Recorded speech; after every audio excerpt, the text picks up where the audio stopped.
Ek wil vanoggend so 'n bietjie 'n profetiese perspektief gee rondom wat gebeur in ons land.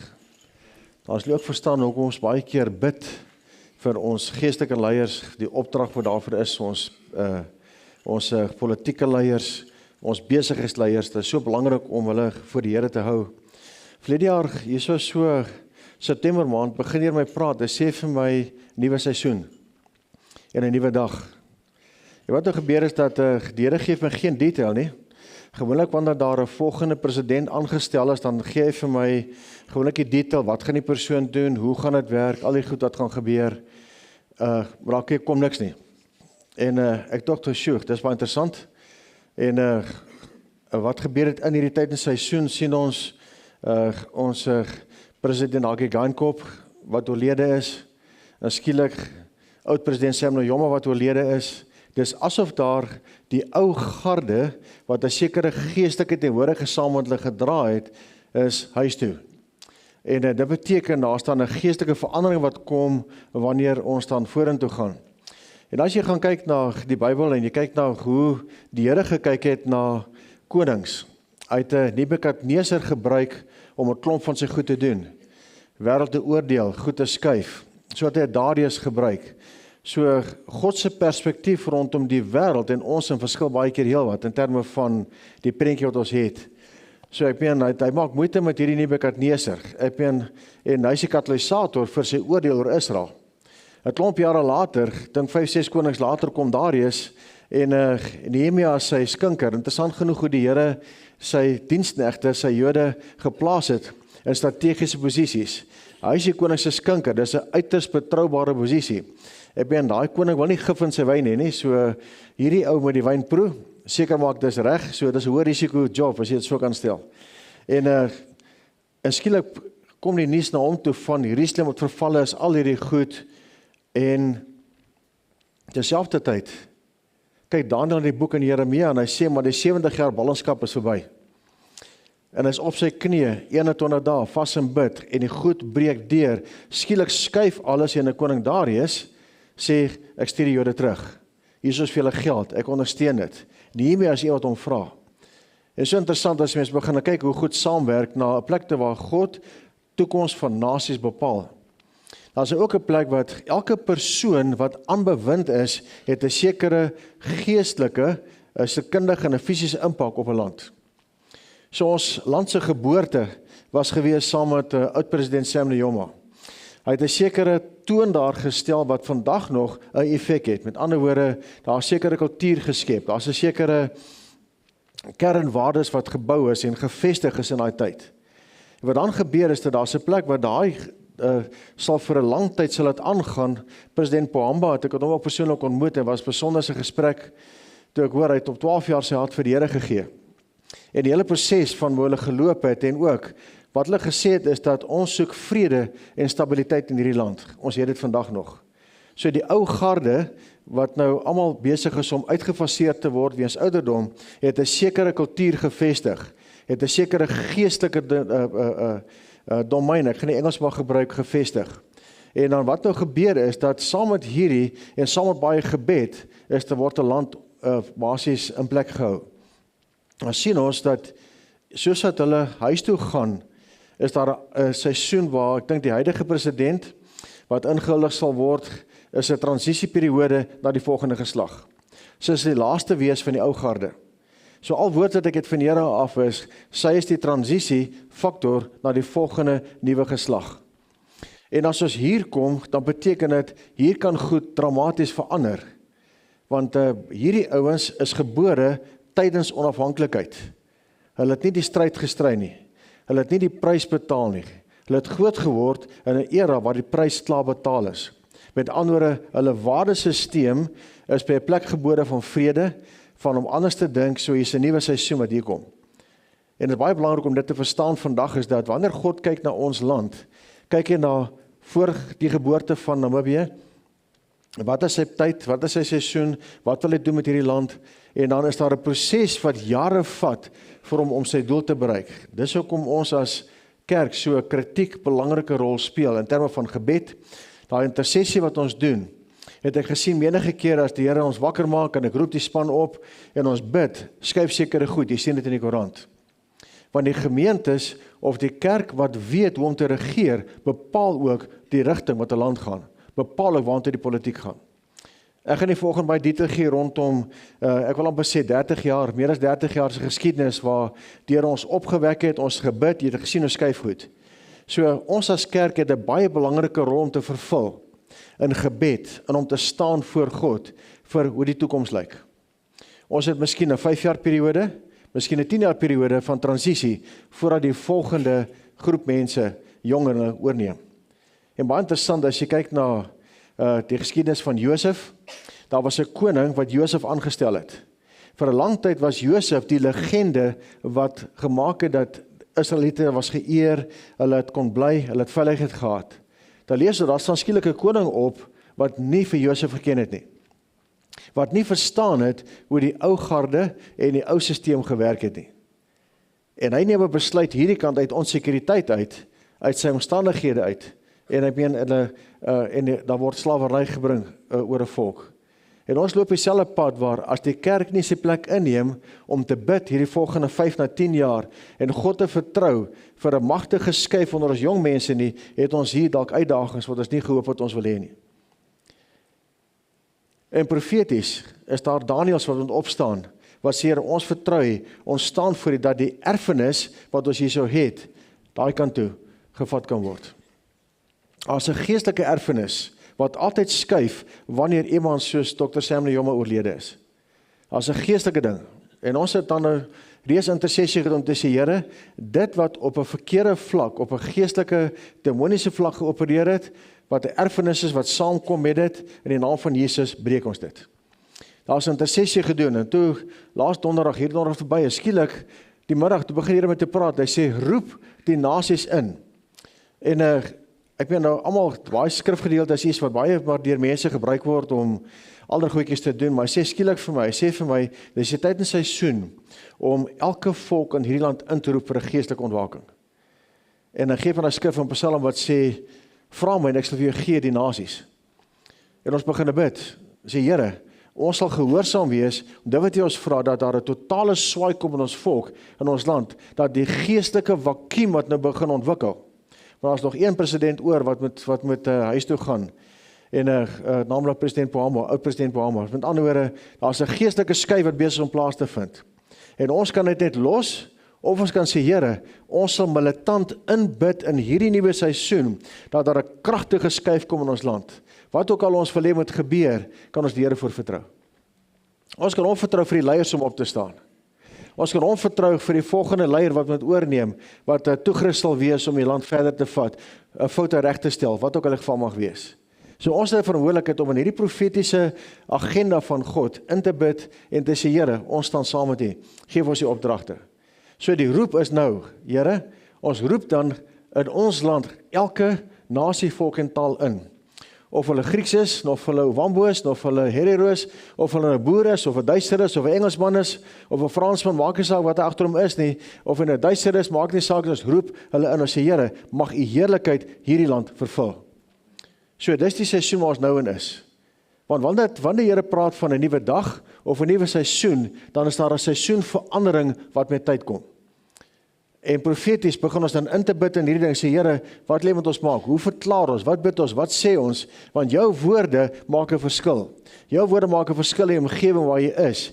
Jou woorde maak 'n verskil in terme van wat jy bou en wat jy afbreek. En is nodig vir ons om daarin te verstaan. Ons kyk na Jeremia hoofstuk 1, waar die Here hom roep. Hy sê, jy sal ontwortel, jy sal bou, jy sal afbreek. So elkeen van ons gaan met die Heilige Gees goed begin kry, wat jy kan begin bid. Dit maak 'n verskil in wat ons land gaan. So ek wil vir jou sê dat hierdie gemeente het 'n verantwoordelikheid vir die toekoms van die land. En ek wil jou uitdaag, volgende gebid. As jy drome begin visioene sien en goed begin hoor by God, maak notas. En kom ons begin om te sê, ons vertrou die Here vir 'n kragtige deurbraak vorentoe. Ek wil regtig hê dat jy jouself sal sien as deel van hulle. Of jy dink jy is nie, maak nie saak nie, jy is deel. Alright, as jy deel is van die familie, is jy deel van die familie. Jy kan jouself beskou as ek is nie lus vir hierdie familie nie, maar jy is deel van die familie. Of jy kan sê, ek is deel van die span, ons maak 'n verskil. Baie keer kinders wat sê, nee, want ek het genoeg gehad van hierdie huis, ek het nou genoeg pak gekry, pak my goed, ek loop. Alright, hy loop aan die straat af, hy is nog steeds familie, hy het hy weggeloop. Alright, so, ek dink altyd, hy is slim oefening, jy ken die liedjie. Hy vat sy goedjies, maar iewers verlang jy huis toe. So ek wil hê vanoggend, dat jy sal vir jouself sê, ek gaan my verantwoordelikheid opneem, om saam te staan, sodat wat God beplan vir hierdie land, sal oorwin. Dit sal deurbreek. Hy verwag van ons om dit te doen. So, wat ek vir jou wil sê vanoggend is, dat daar is klaar 'n kragtige geestelike verandering wat besig is om plaas te vind. Daar is 'n vakuum wat besig is om te vorm. Daai vakuum gaan gevul word, of deur wat die kerk bid, of deur wat die duiwel beplan om te doen met hierdie land. Ons besluit. Soos jou keuse. Hoe sien jy jou toekoms? Hoe sien jy dit wat jy wil sien vorentoe? En ek sien 'n baie kragtige toekoms saam met Jesus. Ek is nie pessimist nie. Ons het almal uitdagings, die land sal uitdagings sê, maar een wat ek moet weet is, ons maak 'n keuse vandag om te sê, Here, ons founding president is oorlede, hy is begrawe. Is tyd vir 'n nuwe deur, nuwe seisoen. Dis profetiese woord wat ek gekry het vir maande nou al. Eerste keer te kan verklaar en te sê, ons gaan 'n nuwe seisoen in. So vir ons om te sê, Here, ons wil bepaal hoe die seisoen lyk, dat Jesus Christus heers oor daai seisoen, dat Jesus Christus verklaar word, dat daar 'n kragtige golf van herlewing uitbreek in hierdie land. Dat kan gebeur. Maar ek en jy gaan moet staan en sê, ons neem ons verantwoordelikheid op. So ek wil jou uitdaag om deel te wees van daai profetiese beweging van God. Jy hoef nie, ek wil amper sê, 'n heavy profeet te wees om deel te wees, nie, jy kan bid. Jy kan prakties bid. Alright, met ander as jy nie 'n prentjie sien nie, party van ons sien nie 'n dooie prentjie nie, jy droom nie 'n droom nie, jy verstaan, maar jy's 'n praktiese persoon, as prakties goed wat God vir jou gaan gee om te sê, bid hiervoor, bid daarvoor. Jy ry in die straat af en jy sê, Here, hierdie paaie, nou bid jy vir die paaie, dis net so belangrik as om te bid vir die president. Hoor wat ek sê, met ander woorde, daar's 'n klomp, 'n wye variasie van goed, wat ons kan bid, sodat God se wil kan geskied in ons land. En daarom erken ons God se hand oor die leiers wat hy aangestel het. Ek het al gedeel, maar baie interessant dat na die eerste 3 termyne van onstabiliteit het Bohamba stabiliteit gebring. Vrede gebring. Die spoed het afgekom. Goed is gevestig. Toe kom president Geingob, hy's 'n besigheidsman, klomp besigheidsgoed het begin ontwikkel in die land. Nou sien ons gaan oor na die transisie, wat hoe in daai toe se goed gaan werk, weet ek nie. Al weet ek is dis 'n transisieperiode. Dit beteken dat ons kan regmaak vir vrede, vir rustigheid, maar ook vir veranderinge in verskeie plekke wat gaan kom, sodat die volgende fase kan begin. So dis 'n 10 jaar periode, maksimum wat ons het om te sê, Here, ons staan vir U vandag. Ons bid vir die volgende 10 jaar, vir U heerlikheid om te heers in hierdie land, vir ons land om 'n toekoms te hê. Al lyk die wêreld hoe donker en as jy al die nuusgoedjies luister en dink myself, dit lyk my onstabiel aan buitekant. Sê God, as julle my soek, as julle my aangesig soek, sal ek julle antwoord, sal ek julle seën, sal dit goed gaan met julle. Alright, ons hoef nie deel te wees van die sirkus wat in die wêreld aangaan op hierdie stadium nie. Ons weet nie hoe gaan uitspeel nie, ons weet nie hoeveel missiele gaan vlieg nie, maar een ding weet ek is bly ek is hier. En saam by God, Psalm 18:30, gaan ons oor elke muur spring en gaan ons elke bende storm loop wat probeer om 'n toekoms te steel wat ons sê, ons God het 'n plan met hierdie land.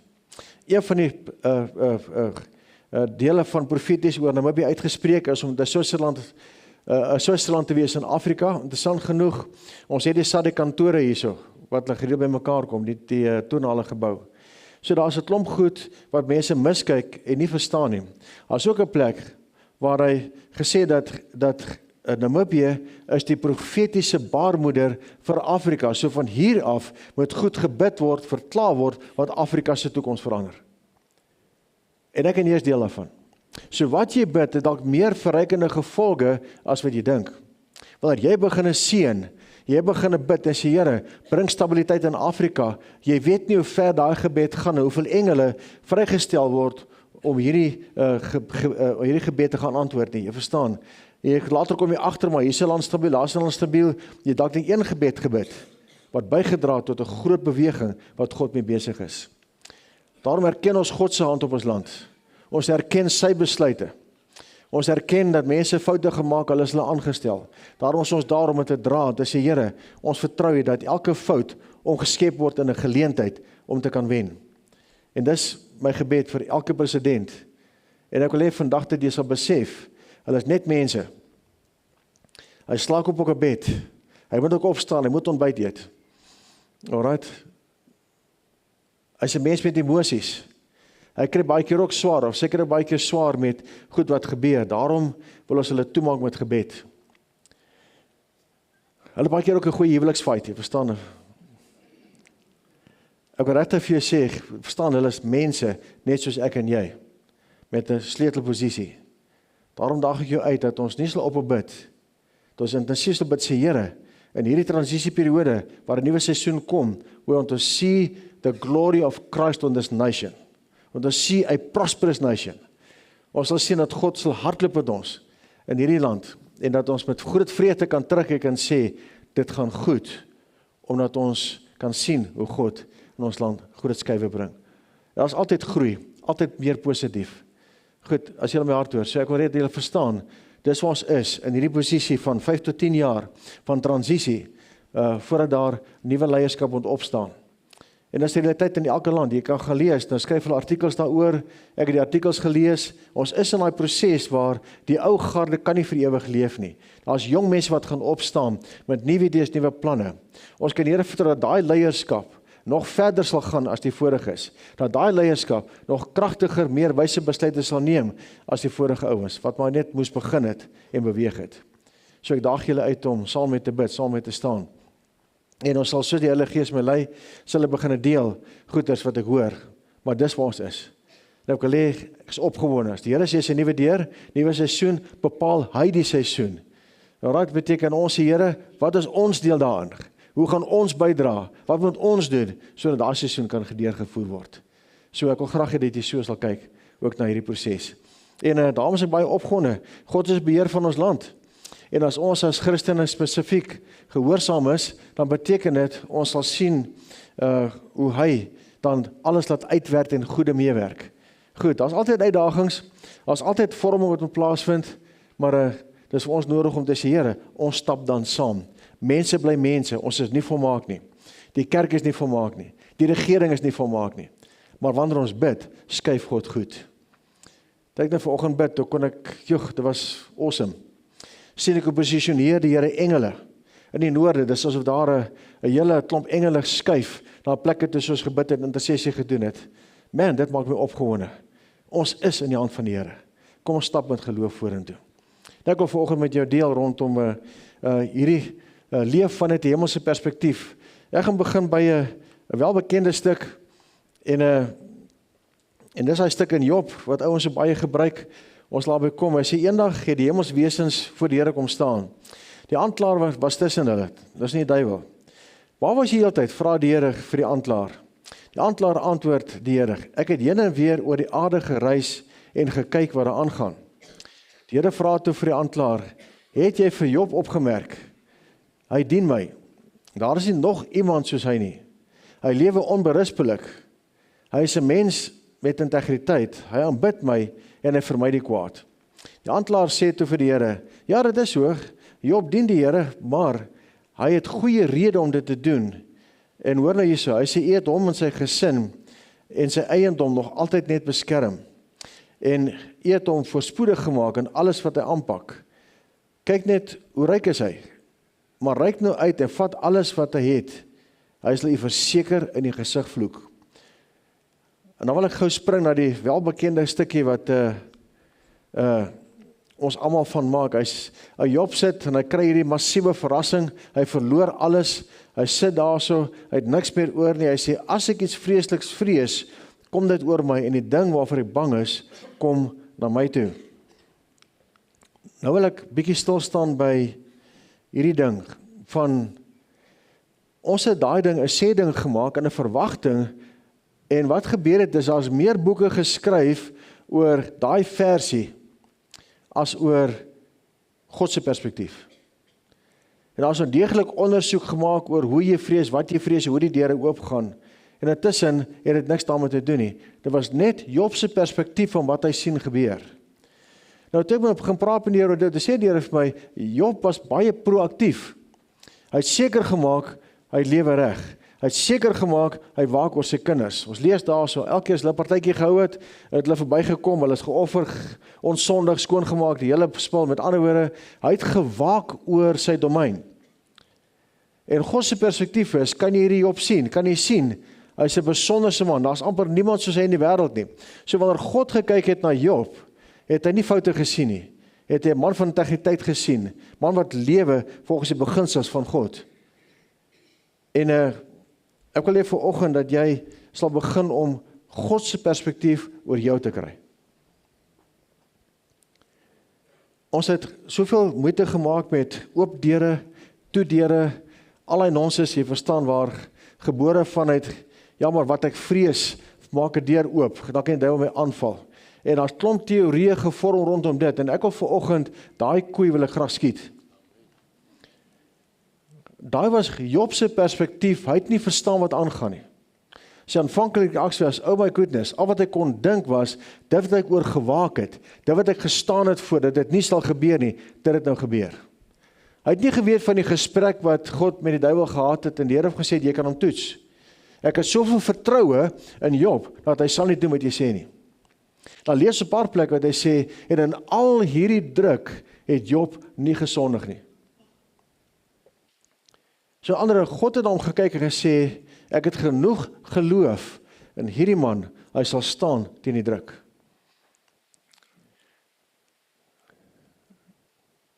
Ek wil hê vanoggend dat jy sal begin besef, God het geloof in jou. Nou ek wil baie tyd spandeer vanoggend rondom 'n hemelse perspektief. Rondom, met weet ons te doen, waarvan uit moet ons leef, van het God wat in jou kyk met goedkeuring. Nie om te kyk na jy met 'n vergrootglas, wat het jy nou alweer gedoen wat verkeerd is nie. En ek wil hê dat hierdie oop deur toe deur ding, dat jy vandag daai deur toemaak en hom vir ewig toe hou. En baie keer kom ons uit by 'n, ek wil sommer noem 'n performance cycle, so 'n siklus van, weet, as ek nou hierdie sonde gedoen het, dan staan nou 'n deur oop, jy verstaan, moet ek eers dit bely, dat ek my posisie kan regkry, so ons heeltyd besig, baie keer, om onsself te manoeuvre, heen en weer, om deure toe te kry, wat oopgemaak is. Kom ek sê vir jou, van dit jou fokus is, vir ewig sukkel jy. Want dis nie God na jou kyk nie. Jy het Jesus aangeneem as jou verlossing saligmaker, se reg.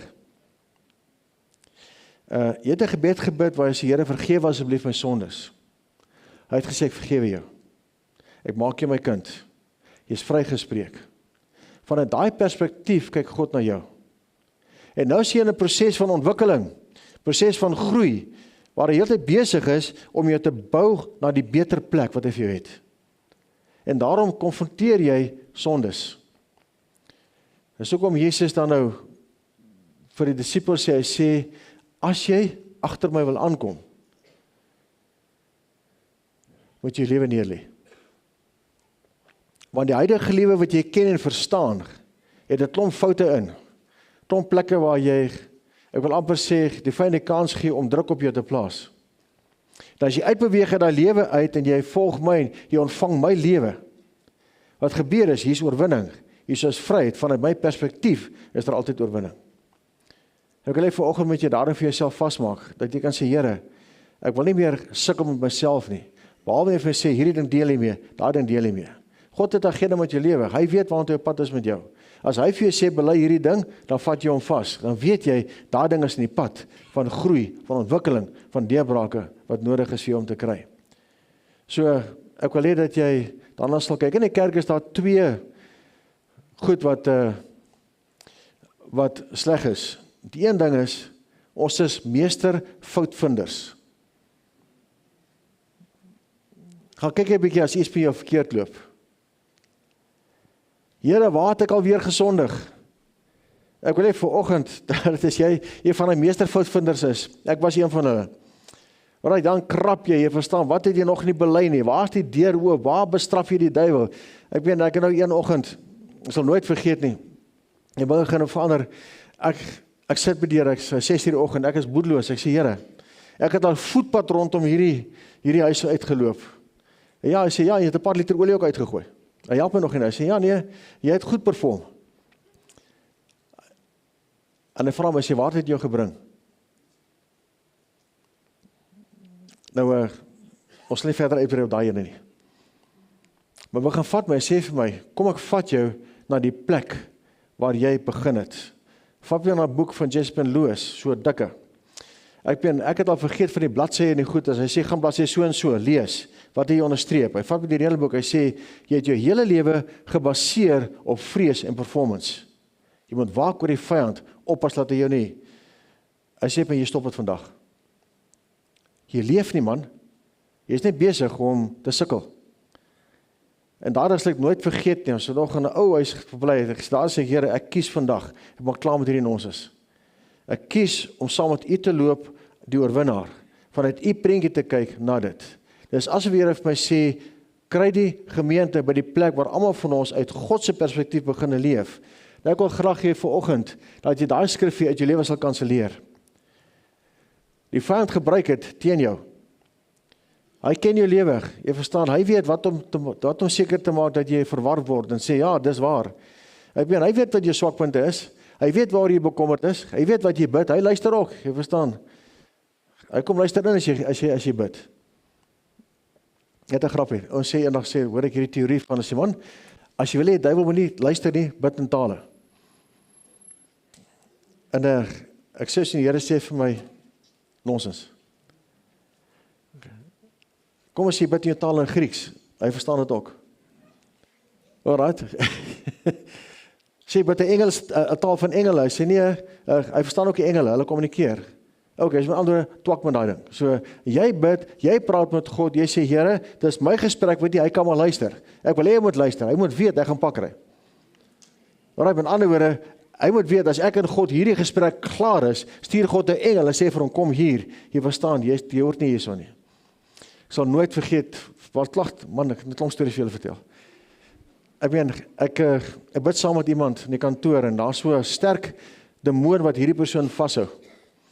En ek kan sien, hierdie ding is vreesbevangig, jy verstaan, en nou stoei ek om te sê, Here, hierdie persoon het klaar bely, hierdie gogga moet gaan. En dan maak my oë op, en hy sien, buitekant staan daar 'n engel, net so 'n smile, en staan sy swaard so, hy wag vir hierdie gogga. En ek sê vir hom, jy kan maar gaan moet, moeilikheid is joune, in die naam van Jesus. So met ander woorde, jy het 'n groot leermag aan jou kant. Alright, so kom ons hou op uit vrees uit leef. En begin agterkom dat daar's plek waar daai ding was net Job se perspektief. En baie keer is dit ons perspektief, net in 'n verskillende formaat. Here, ek vrees hierdie ding, kyk wat gebeur met my. En kom ons kom weg daarvan af. Ek wil hê, waar bevind jy jou geestelik? Maar jy het gekom by die berg Sion, by die stad van die lewende God, die hemels Jerusalem, die 10.000 engele, en by die feestelike vergadering en die gemeente van eersgeborenes, wat in die hemele opgeskrywe is, en by God, die regter van almal, en by die geeste van die volmaakte regverdiges, en by Jesus, die middelaar van die Nuwe Testament, en die bloed van besprenkeling, waarvan beter dinge spreek as Abel. Dis waar jy self bevind geestelik. Jy is deel van 'n feestelike vergadering. Jy is deel van hulle wat vrygekoop is. Ons lees die in Petrus sê, jy is vrygekoop deur die bloed van Jesus. Jy is as 'n eiendom verkry. Jesus het betaal vir jou. Jy is deel van hierdie feestelike geleentheid. Jy is deel van die plek waar jy kan sê, jy's vryheid, ek kan aanbid, ek kan leef. Jy is 'n klomp engelig. Met ander woorde, as jy self 'n prentjie kan indink in terme van waar bevind jy jou? In 'n ander plek as by 'n plek van dood, by 'n plek van lewe, by 'n plek van 'n klomp mense wat saam met jou leef. Ek weet, daai ouens wat klaar gesterf het, hulle is daar. Want jy is deel van hulle, jy is deel van die hemel. En ouens wat die Here hemel toe vat en visioene gee, sien hulle daar, hulle sien hierdie mense daar. So dis waar jy jouself bevind. Begin leef vanuit die perspektief, jy is deel van 'n geestelike oorwinning, van 'n vryheid, van 'n feestelike vergadering. En van daarop pak jy die uitdagings van jou lewe. Van daarop sien jy God goed skuif. Goed skuif nie, ons heeltyd uit 'n minderwaardige plek probeer bid, probeer wen. So, ek wil hê vandag dat jy jouself in jou posisie, in jou gees sal skuif, in jou hart om te sê, ek is deel van hierdie familie. By die berg Sion, by die stad van die lewende God. Dis nie net 'n simboliese ding nie, dit is 'n werklike, geestelike plek wat bestaan. Jy is deel daarvan.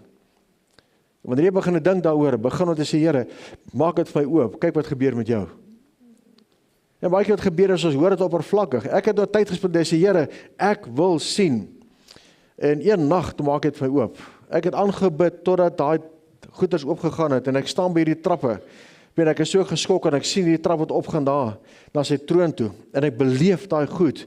Terug Bybel toe, Here, is wat ek gesien het Bybels en ek kyk so en ek sê, wow, hier staan dit, hier staan dit, hier staan dit, hier is 'n vuur en ek beleef dat die hemel is nog steeds dieselfde as wat dit was in Daniël se tyd. Ek wil die uitdaag vanoggend om vir jouself te sê, ek wil begin leef vanuit 'n hemelse perspektief. Ek wil begin leef vanuit die plek waar my God is. En Daniël leef in die stukkie 616 voor Christus tot by 536. Dit is 'n paar duisend jaar gelede. Hy skryf hierdie ding, hy sê, en ek het bykyk totdat troon reg gesit is en 'n oue van daar het gaan sit, God die Vader. Sy kleed was so wit so sneeu, hare van sy hoof so skoon wol. Sy troon was 4 vlamme, die wiele daarvan in 'n brandende vuur. Jesegiel sien dieselfde ding. Hy sien die wiele, hy bestudeer dit net meer, maar hierso sien Daniël dit. Hy sê 'n stroom van vuur het gevloei voor hom uitgegaan, 1000 het hom gedien en 10.000 het voor hom gestaan. Weet jy wat? Dis ons wat al oorlede was, engele wat daar was. Ek en jy gaan soontoe. Dis waar jy jouself gaan sien. Ek wil regtig gee vandag dat jy hierdie ding vir jouself sal vasmaak. Dat jy deel is van 'n triomftog. Jy is op pad iewers heen.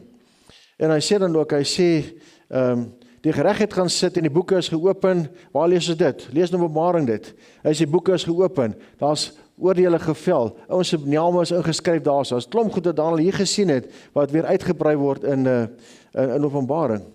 Hy sê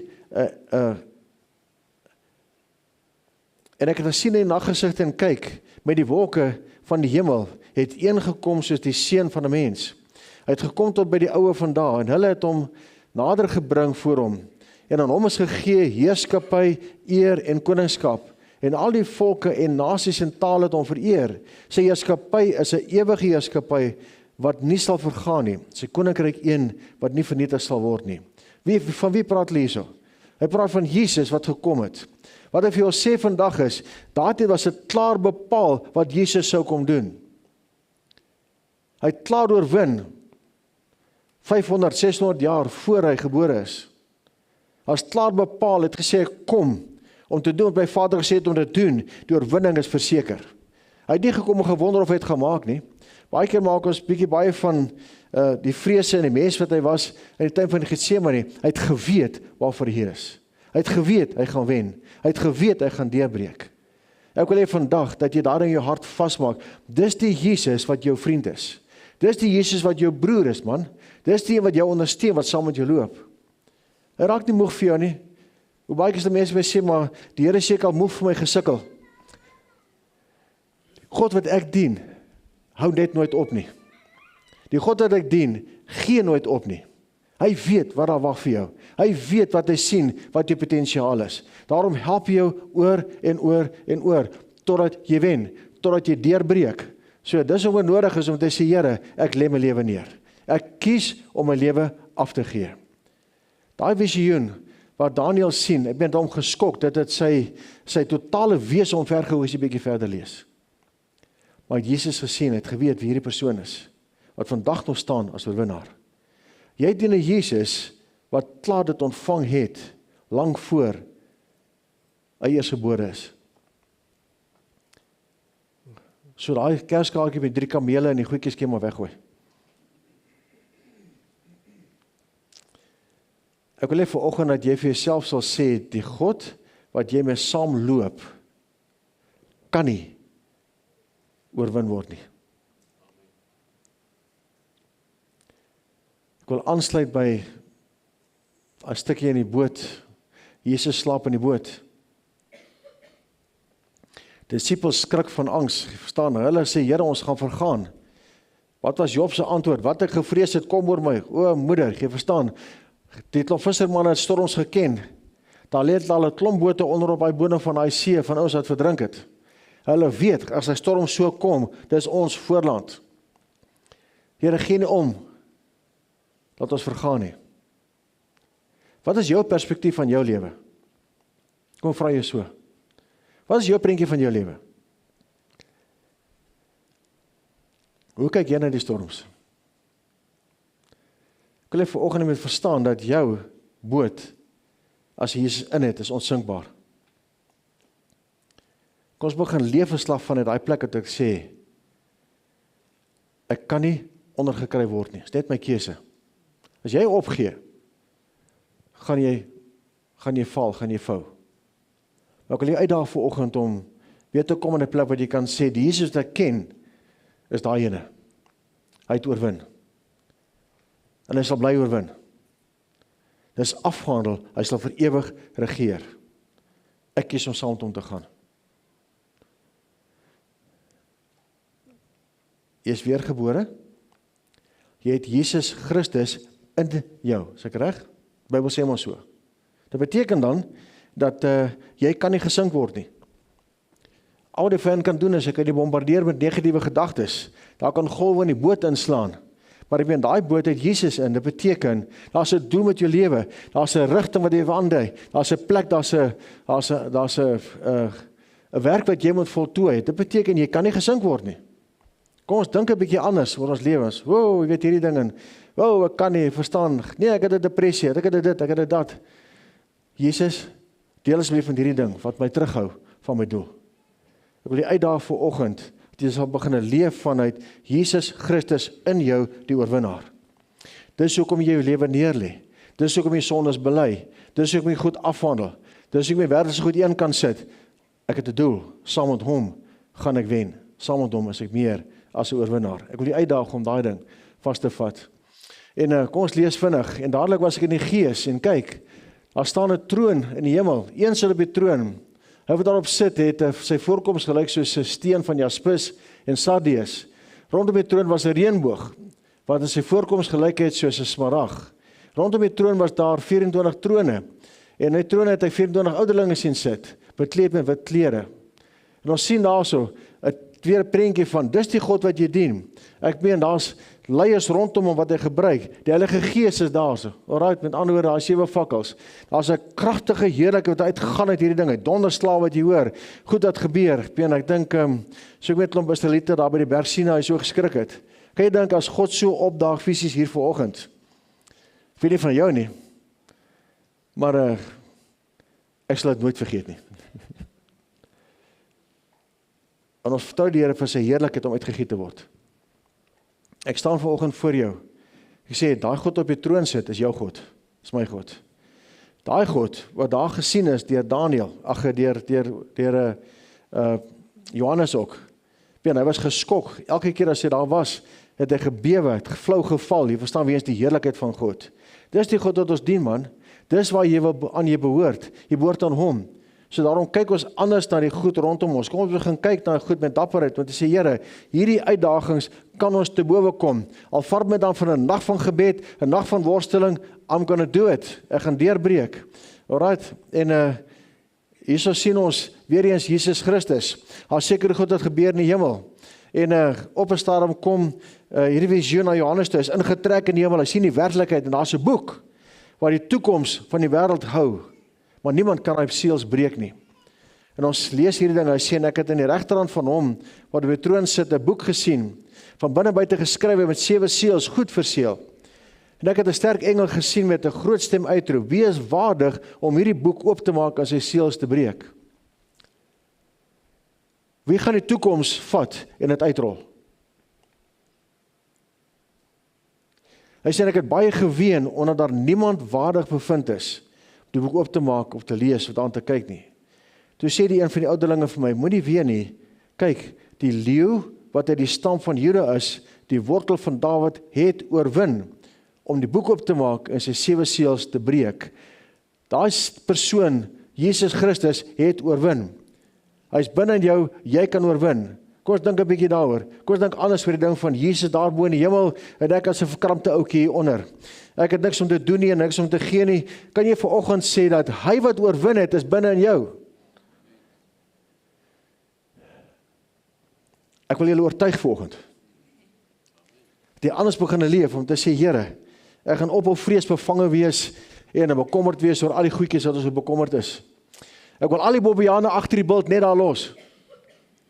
Jy ken nie sê dat van ons gaan al die bobbejane agter die bult, al die goedjies wat jy vrees, wat dalk nooit gaan gebeur nie. Kom ons maak klaar daarmee en begin kom in die plek wat jy leef, uit die kernwese van jou hart, die binnekant om te sê, Here, As u oorwin het, die is in my, beteken dit, ek is 'n oorwinnaar. Paulus skryf dit. Hy sê ons is meer as oorwinnaars, deur hom wat my lief het. Hy maak jou oorwinnaar, jy is binne in hom. Ek wil hê vanoggend, dis ook om die deel met goed, jy sê Here, hierdie sondetjie uit my lewe uit, daai ding krisis uit my lewe uit, hierdie uitdaging Here, ons veg dit saam. Ek meen, dit gaan 'n totaal ander prentjie wees, as jy weet, jy is in die boks gekry, maar jy het klaar gewen.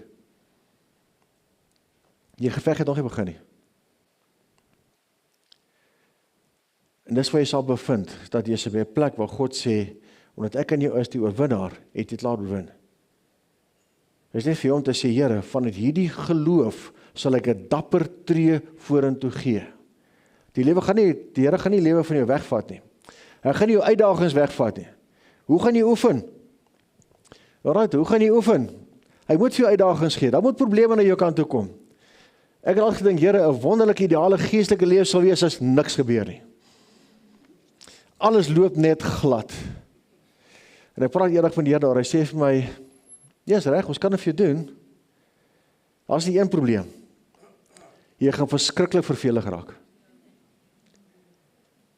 Ek het al gesê, en die tweede ding is dat, jy gaan nooit weet of jy suksesvol is of nie.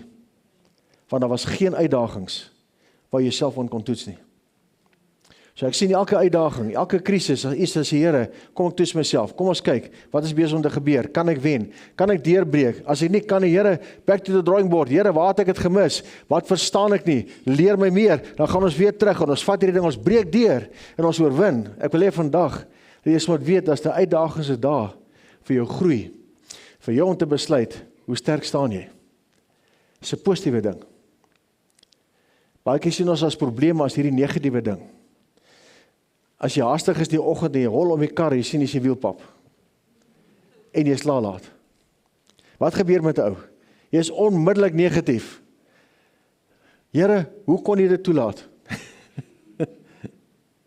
Ek het 'n mooi gebid dat alles glad en voorspoedig loop. Nou kyk die Here sê, kom ons toets maar jou houding. Gaan jy kwaad word, gaan jy vleeslik raak, of gaan jy die wiel omruil, met 'n glimlag en jy opbel, en sê, luister, ek is laat, ek het 'n papwiel, en dan gaan jy al singende. Here, is geen lied wat hierby pas nie. Kom mense, ek het al daai ding probeer, ek sê, Here, hier is nie 'n lied wat by hierdie ding pas nie. Kom ons praat eers. Maar ek wil hê vanoggend, dat jy sal begin, om vanuit hierdie perspektief, wil ek jy met jy begin leef. Hier is antwoord daai, en hy sê, ek is die weg, die waarheid en die lewe. Niemand kom nie Vader behalwe deur my nie. As julle my geken het, as julle my Vader ook geken het, van nou af ken julle hom, het julle hom gesien. Ek wil hê vanoggend, dat jy sal weet, jou verhouding met Jesus, sluit die hemele oop vir jou. Vrye toegang tot die Vader. Vrye toegang tot al die hemelse genade. Vrye toegang tot alles wat hy gesê het, dis jou erfenis. Dis die geestelike seëninge wat jy het. So bou jou verhouding met Jesus, dat hy net binne jou is, en jy is once in a while praat julle mekaar nie, dat julle almekaar met mekaar sal deel, en 'n pad saam sal loop. Dis 'n geweldig belangrike ding. Ek daag jou uit vanoggend, om dieper te gaan, en daarvoor het ons die Heilige Gees. Die Heilige Gees is binne jou, om al jou vrae te antwoord. Ek wil hê vanoggend, ek gaan afsluit met dit, ons sal later aangaan op hierdie ene. Nou sê Jesus, sê, nou baie dinge het ek om aan julle te sê, maar julle kan dit nie nou dra nie. So die evangelies was net die begin. Hy het baie goed vir hulle gewys, geleer, vir hulle gesê. Daarna volg Paulus met sy briewe, Johannes. As baie goed dat Jesus vir ons wil sê, jy het die Heilige Gees nodig om vir jou oop te maak. Hy gaan nie eens vir jou sê buite die Bybel nie, met ander woorde, skielik het jy 'n openbaring van UFO's wat die Here stuur nie. Alraai, dis nonsens daai. Maar hy gaan met jou praat, hy gaan met jou deel, hy gaan sy karakter aan jou bekend maak, baie goed. Nou ek wil hê vanoggend, maar wanneer hy kom, die Gees van die waarheid, sal hy julle in die hele waarheid lei. Hy sal net homself spreek nie, maar alles wat hy hoor, sal hy spreek en toekomstige dinge aan julle verkondig. Hy sal my verheerlik, omdat hy dit sal neem wat aan my behoort en aan julle verkondig. Daar's 'n nuwe verhouding. Vanoggend het jy gehoor, hoe lyk die toekoms van Namibië? Wat is die fase wat ons nou moet hanteer? Waartoe gaan ons? Dis die Heilige Gees wat dit sê. Hy laat ons nie in die duister nie. Hy wil weet, jy moet weet, hy wil weet, jy moet saam met hom kan werk en saam beweeg. En nou kan jy vanoggend, dat jy die Heilige Gees sal besig hou. Klink snaaks. As jy vanoggend wil sê, jy het geen vrae nie, dan is ek baie bekommerd. Maar as jy vanoggend kan sê, joh, ek het 10.000 vrae wat ek nie antwoord op het nie. Maar gaan die Heilige Gees vra, dan maak dit my opgewonde. Die Heilige Gees wil jou vrae antwoord. Hy wil die waarheid in jou oopmaak. Hy wil hê jy moet die Bybel anders verstaan. Hy wil hê jy moet dit wat daar staan, hy woord, moet diep opgebreek word vir jou. Hy wil hê jy moet God leer ken, jy moet Jesus leer ken. Hy wil hê dat jy uit die waarheid sal leef. So ek gaan vanoggend bid, dat die Heilige Gees jou op 'n nuwe manier sal besoek. Maar jy moet jou hart oopmaak. Jy moet kan sê, Here, daar's baie goed dat ek nog nie weet nie. Asseblief, I want to know everything. So tot ek 99 jaar oud word, as ek so oud word, het ek nog steeds vrae wat ek gaan vra, as Here, ek weet nie genoeg nie, maak dit vir my oop. Ek hoop hy kom vroeër, maar ek wil net vandag dat jy sal weet, you have to have what is called an inquisitive mind. Die Here wil jou betrokke maak by hom, deur die Heilige Gees. So ek kies vandag om te sê, Here, ek gaan nie passief wees nie, ek gaan nie apaties wees nie, ek gaan vra, en ek gaan antwoorde kry, want U wil die waarheid vir my gee. So Vader, ek kom bid dan dat U Gees vanoggend kragtig sal begin beweeg in ons gemeente. Ek vra Here dat U Gees kragtig, Here, sal begin om ons te trek, om Jesus beter te leer ken, om ons te trek, Here, om bekragtig te word, om 'n verskil te maak in die lewe daar buite. Vader, ek kom seën elkeen vanoggend, Here, met 'n inquisitive mind, Here, om te kan vra, en te kan sê, ek los nie vir die geestelike waarheid nie in my lewe werk nie.